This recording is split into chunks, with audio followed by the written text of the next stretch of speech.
I remember the first time I went down to St. Jerome Creek years ago. It was 2010, and I just thought, wow, this is an incredible place. It's beautiful, it's pristine, it's secluded, and there's just something perfect about it when it comes to oysters. St. Jerome Creek is the nautical center of the Chesapeake Bay. So it's kind of like the heart of the Chesapeake Bay, and that really comes off in the flavor of the oyster.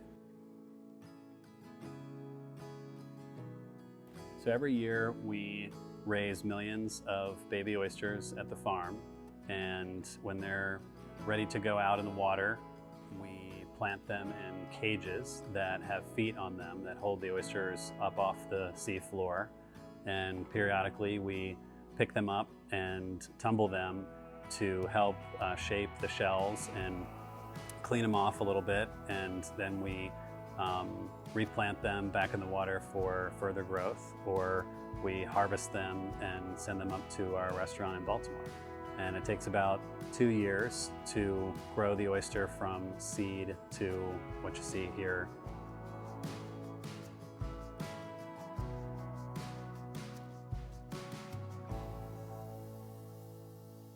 Twice a week, our team harvests the oysters from the farm in St. Jerome, and we send them up on a truck to the restaurant here in Baltimore. And then I shuck them. And then I cook them. That's one of the great things about this restaurant is how fresh the oysters are.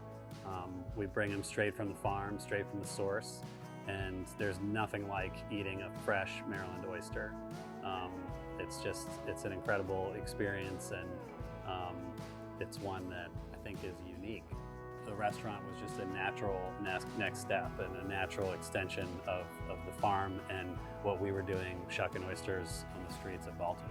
I think one of the reasons we decided to open a restaurant is to share some of the traditions that we grew up with, and